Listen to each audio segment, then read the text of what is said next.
Hi everyone, it's Paul Miller. Paul Miller here of Free Time Free Spill Podcast, and with me is a good guest. Her name is Dana, and she has a life coaching business. How you doing, Dana? Hey, doing great. Thanks for having me. It's good to have you. I'm excited to talk about like the things that you're currently doing and all that you have to offer in the world. Awesome. Thanks. So you have a life coaching business? Yeah, that's right. Can you tell us more about the like what you do in life coaching? Yeah. So for the last 15 years, I've been a marketer and I've helped a lot of big companies make um, a lot of money. And in May of this year of 2020, I was down in Guatemala. I was um, I was living down there for a couple of months, and I decided to shave my head. I used to have long brown hair, and really what that signifies to me is leaving the past behind, leaving the marketing world behind, and stepping into my future, and to stop helping companies make more money and to really follow my purpose here on this earth, and that is to help people. And so the life coaching business is Dana Humphrey Life Coaching. I'm a life coach and a death doula, and basically, um, I welcome people to embrace the rain, dance in the rain, and really take whatever storm is coming and learn to navigate and live their best life. And yeah, That's awesome. I was seeing in your bio about right livelihood, Buddhist noble eightfold path. yep, exactly. So in living right, it's like about um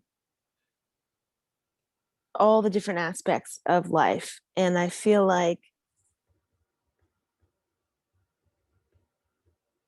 for in my livelihood, and that kind of falls back to what I was just talking about with the marketing. you know um Being a marketer is a little bit of a soul sucking life of trying to tell people what's wrong with them and what they need. And it's um very heavily influenced by consumerism and capitalism, of just encouraging people what flaws or what holes they have in their life and what needs they have so that you can fill them with products and things. And that just no longer is in alignment with who I am and what I believe. And it's not something that I can continue to do anymore. So I had to make that pivot and say, you know what? Yeah, marketing is lucrative. I've done it for a long time. I know what I'm doing. And there's something more important here that um, I want to spend my life force energy doing. Wow, that's great. That's great.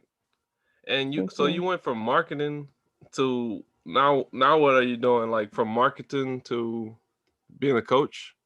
Yeah, life coach and death doula. Being a death doula is a training that I went through ANELDA, the End of Life Doula Association. And just similar to, like, you may have heard of a birth doula.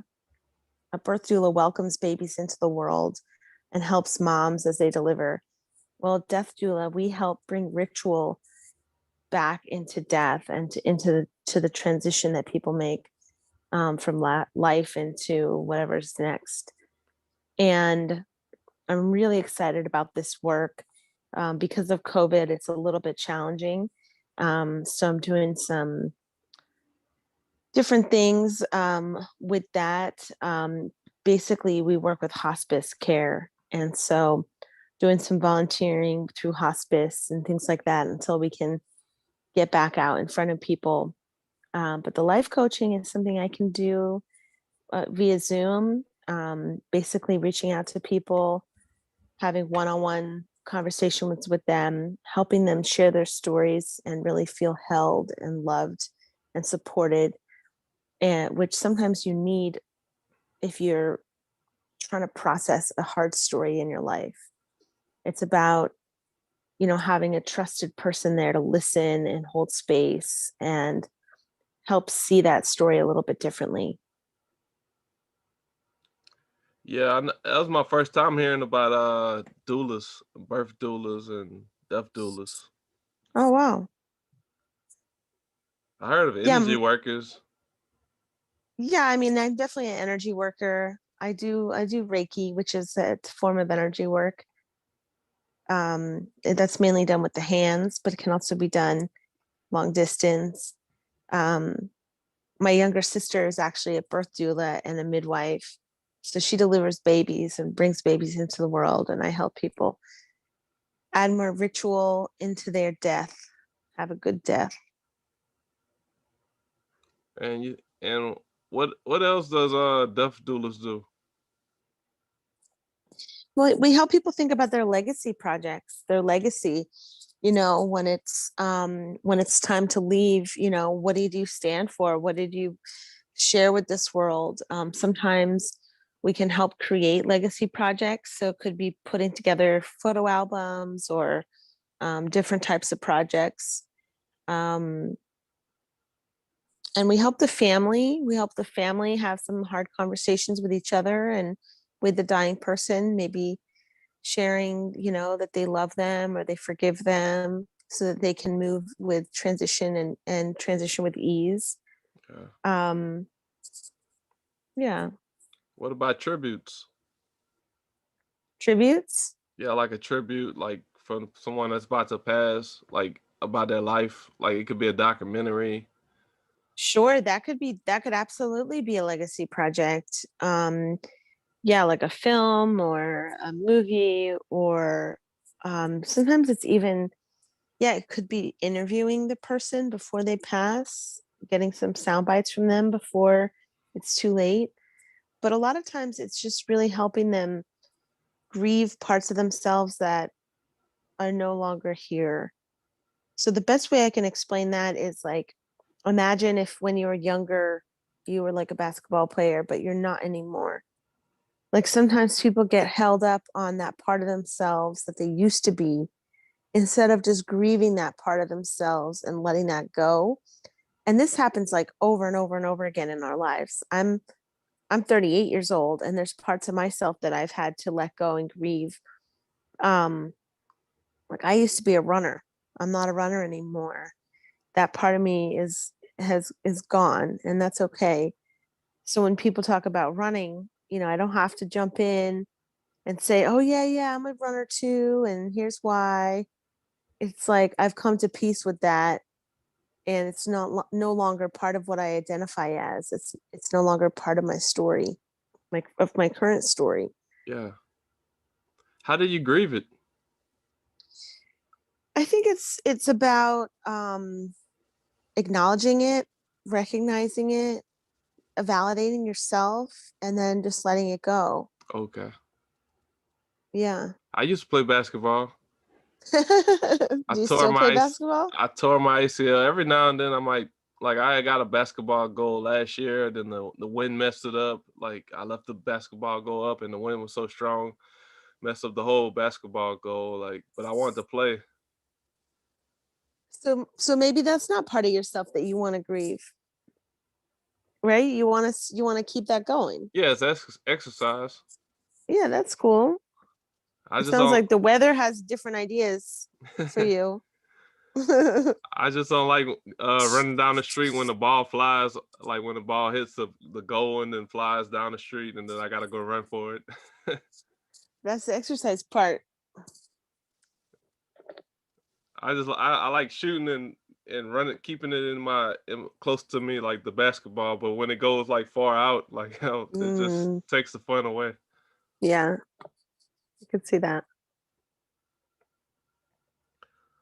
So you talked about different healing modalities in your bio. Like, Yeah, let's explore that. sure. Um, so meditation's a big one for me. Something that's in my bio is Vipassana, which is a 7-day silent meditation. Have you ever meditated before? Oh yeah, I love meditation. Yeah, I cool. gotta get back in the groove of it and stay consistent with it. Yeah, yeah, exactly. It's all about the consistency and the butt glue. But there's one meditation I like to do every once in a while. Deepak Chopra has a 21-day gratitude meditation that's free. That's a nice one. That's a good one. I like that. You said Um, Deepak? yeah,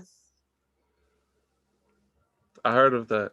I heard of yeah, that person. he's cool. He's friends with Oprah. They do a free meditation series. So that's a good one for beginners. I also have a few meditations that I've created on YouTube that are free for people if they want to check it out. But Vipassana was definitely a game changer. Um, Meditating all day, every day, and being in silence is a beautiful experience. Um, I'd love to do it again sometime. Right now, I don't think it's really happening, but yeah, meditation is a big part of my life. You do the Vaspatana, how you say it? That's the Vipassana. You do it with a group of people, like at a yoga place? Um, Usually yeah, it could be done at a meditation center. It could be done at a yoga place. Usually there's not a lot of yoga that happens. Um, the one that I did, we meditated it all day. We'd have a break for lunch that was also done. Lunch was done in meditation. And then we do a really light movement in the evenings that you could almost call yoga, but it was very gentle Yeah. because movement is a distraction also when you're really just trying to be super still. So, um, yeah, Vipassana is very beautiful meditation, You and sound there's like lots you of different learn. kinds. You sound like you learned a lot of good things in this world, like in your time, like about like yoga, meditation, and all this. I can tell you when I did my Vipassana meditation, the most thing I learned about was judgment. Um, there was a guy there. I think I was there over New Year's, and there was a guy there. And on New Year's Eve, they put out some cookies, and we didn't, there wasn't a lot of like desserts or anything. It was mainly like healthy vegetarian food. And so they put out some cookies, and this one guy went over and he took like 5 cookies, and I was like super judging him, like, what? How'd that guy take all the cookies? And so the whole rest of the week, I had my eye on him, like, oh, that guy. And finally, on the last day, once the meditation ends, we had like one final lunch with everybody where you got to speak and hang out.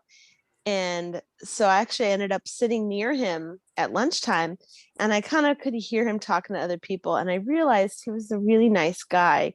Yeah. He was a really chill guy. And it was my judgment, which what I learned about judgment is that it's usually something that you don't like about yourself that when it shows up in other people, then I'm judging them. Because I'm really the one that wants the 5 cookies, but I, for whatever reason, maybe only let myself have 2 or 1 or whatever.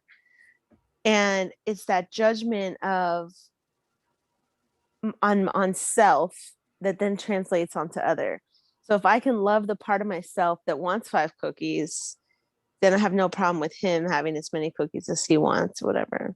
Yeah. So I hopefully I explained that in a way that makes sense. But that was a big lesson I got from that week. Powerful. Yeah.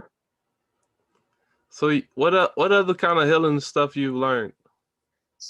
Well, I mentioned Reiki. I'm a Reiki person. Basically, um, I've had an attunement with different symbols. And so I can do a Reiki session on myself or on someone else. It's basically energy healing by applying symbols to different parts of your body. Wow, I went to a school for massage therapy. Oh, I love massages. I had a massage earlier today. I need one. Yeah, I love massages. I think touch and body work is so important. Yeah, it's absolutely important, like to have touch, like because like we can't survive without touch. Like we need touch. Yeah, totally. We learn a lot of stuff in college though, like Swedish massage, deep tissue, neuromuscular massage, prenatal massage, shiatsu. What's your favorite kind? I like deep tissue with different techniques, like from other stuff that I've learned. Um, I love Swedish because it's simple. Yeah. Reflexology on the feet or just a plain chair massage.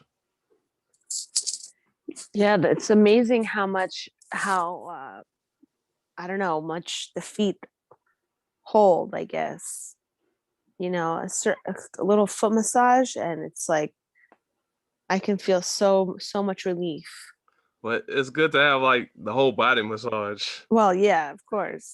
because all the blood circulation going through the muscles and working out all that stuff that's on the body, it just opens you up.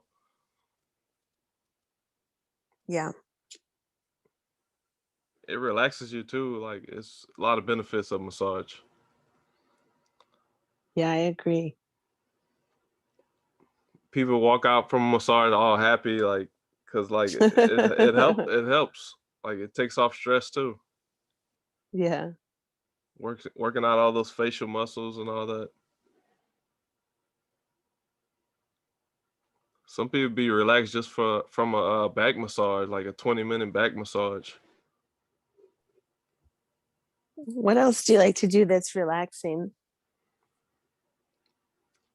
I like to after I read journals because journals is stressful.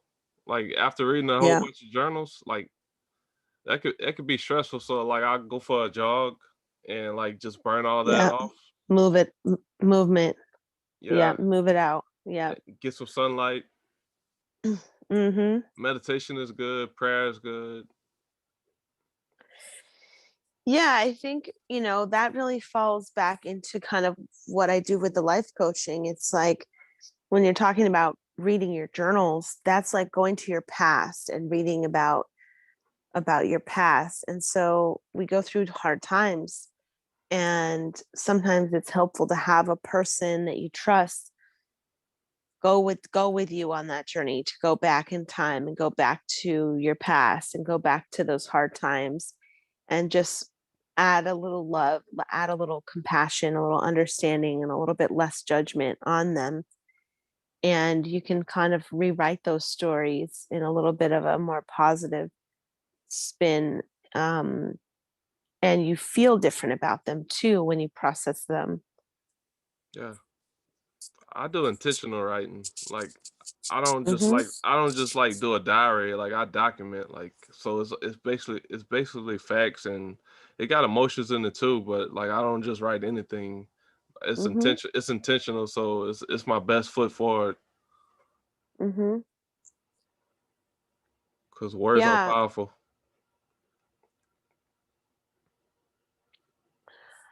it sounds like there might be some intensity there too, depending on what type of story it is that you're sharing. Yeah, I write music too. Hmm.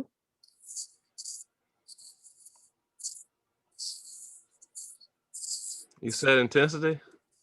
Yeah.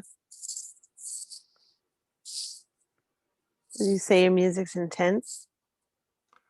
Music it can be activating. It can be calming. You know, I love. Sometimes I'll sing. Sometimes I rap, like hip hop. Hmm. I even made a rock song one time, but Cool. that was a couple months ago.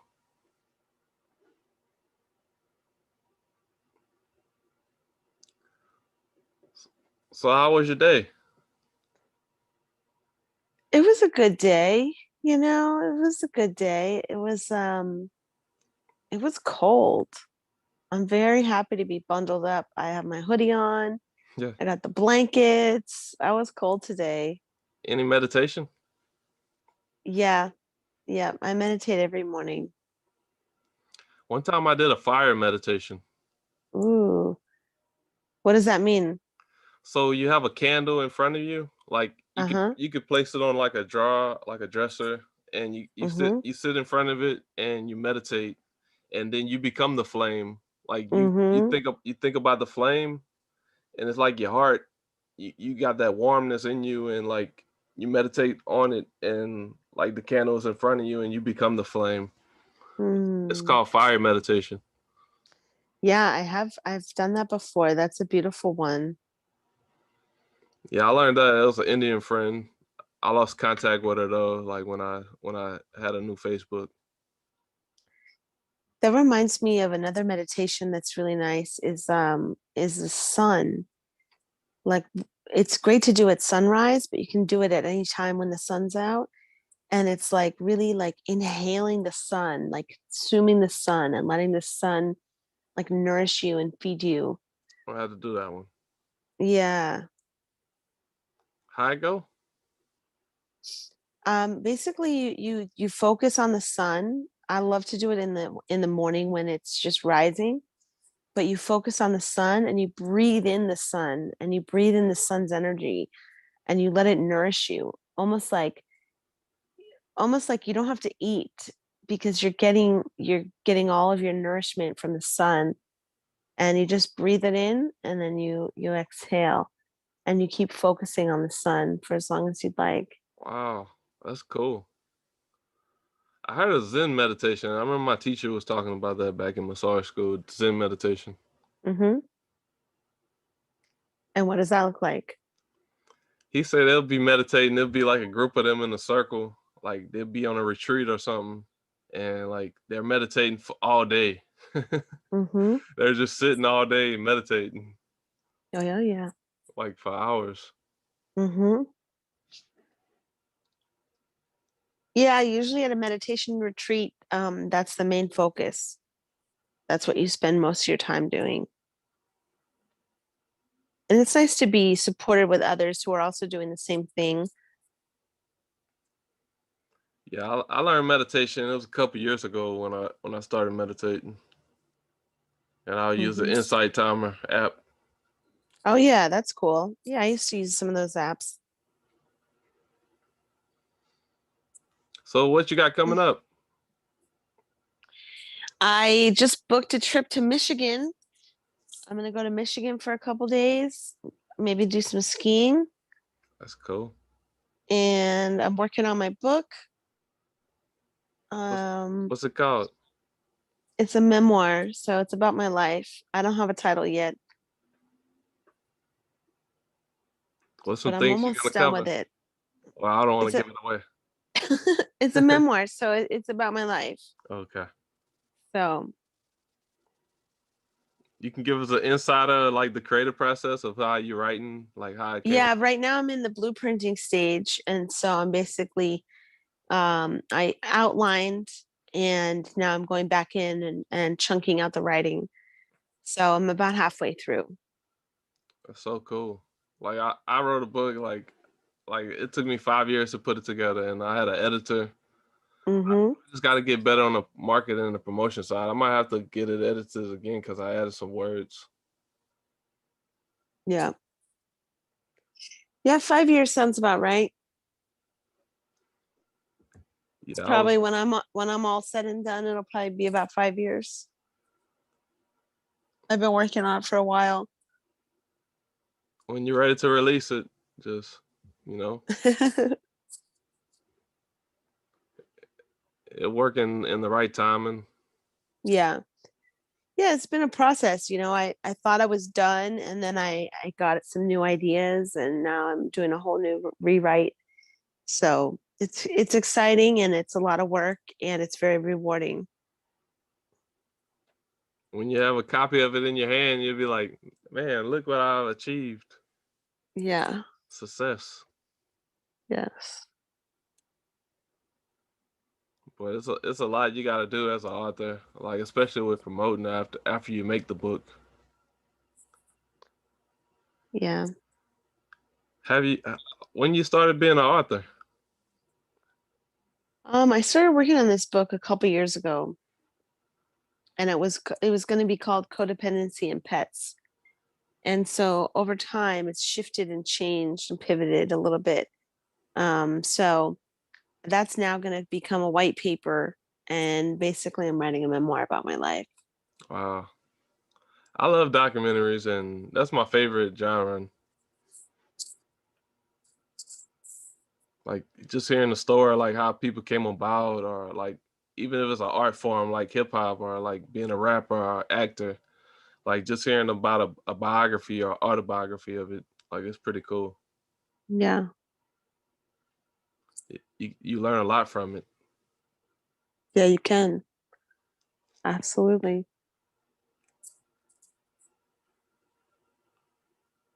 So you studied sound too? Pardon me? Have you studied like sound healing? I love going to sound baths, but it's not something that I've studied or Oh. do. I'm a participant. I like to enjoy sound baths. I What's a love sound sound bath? baths. Oh, a sound bath's where usually you lay down and the sound just is all around you. So it could be crystal bowls, it could be tuning forks, it could be a gong, it could Okay. be some drumming, maybe a flute. And basically, it's like a wave of sound that's created anywhere from 5 minutes to 2 hours. Wow. And you just lay down and you let the sound, vibrate you and take you on a journey. Yeah. It's also a kind of like a form of meditation. I would do the 2 hour one. Yeah, the 2 hour one's intense. I've come out of the 2 hour one before, and it's really disorienting. I've really been affected by the sound baths. I've gone into one and I came out and I couldn't use my phone for like about 20 minutes afterwards. I was trying to look up directions. No way. I was still feeling it. Still mesmerized. Yeah, I was still feeling it. And so I just had to go for a little walk and just kind of chill out. And then I could use my phone and focus on using the GPS and everything. I can imagine what it does to the brain and the whole body is just listening to the sound healing tones. Yeah. Another time I was it was like this it was hosted at this really cool little shop, and I wanted to buy some essential oils afterwards. And I was smelling them and they all smelled super weird. And I told the shop owner, I said, I don't think I can buy anything right now. I don't think my nose is right. He started laughing. He's like, yeah, you're probably right. Oh, you don't like it? No, it's more like this, because I had been in the sound bath for 2 hours, like Oh, my senses were changed. Like it just wasn't the right timing for me to buy the essential oils. I had yeah. to wait to like come back to earth and get grounded. Get grounded, yeah. Yeah. What's some other cool things? Um, I mean, I love Bikram yoga. That's really my jam. I do Bikram every single day. Bikram's my everything. Um it's it's movement, it's sweat, it's breath, it's meditation. Um it has so many healing properties. It's just such a miracle practice.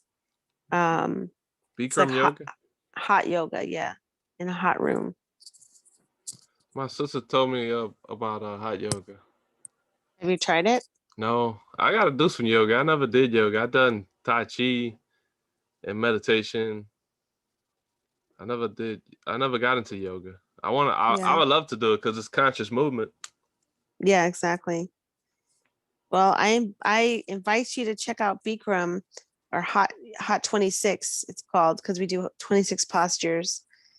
Okay. But it's a beautiful practice. It's a miracle practice. I mean, when I walked into the hot yoga room, there were certain things that they asked me to do that I thought I'd never do. And now I can do all the postures. And Wow, it's a beginner's practice. It's really, you're a beginner for like the first 10 years. that's powerful. Yeah. What's some things you want to do in the future? Well, there's countries I want to visit, and I would love to go to Iceland and Japan. What else am I looking towards doing? I'll have to break out my bucket list. It's good to have a bucket list. Absolutely. I love checking off things on my bucket list. As a creator, as a creative mind, like I'm always creating stuff and trying to, take classes or get better in self improvement. Mm-hmm. I want to be a life coach, Great. spiritual life coach. Okay.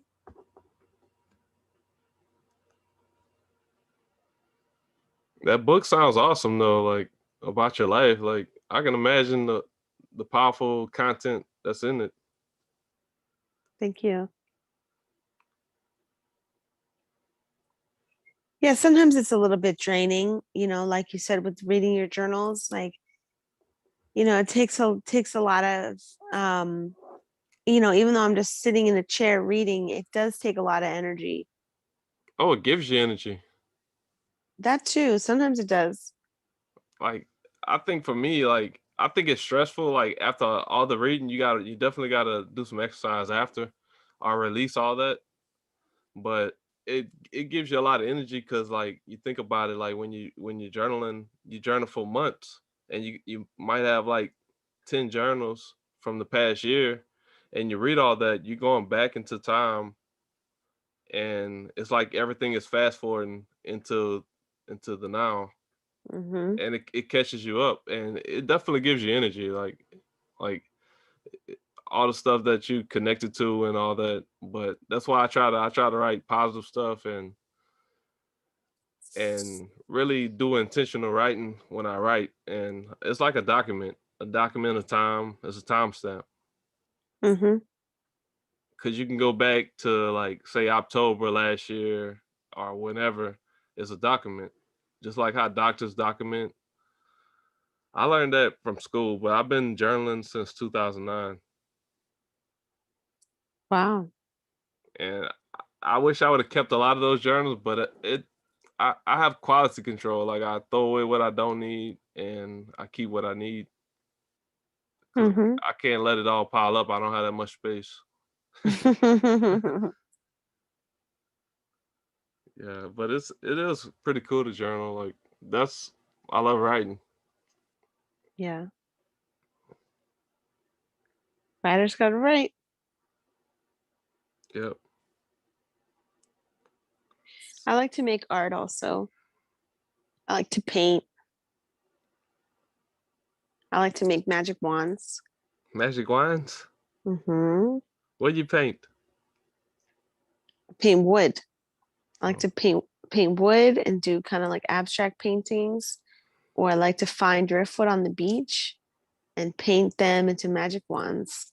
I sand them down, I paint them, I add like some ribbons and some glitter and some gold and add a little magic to them and fuse them up. And I have a lot of fun making magic wands. you should do workshops.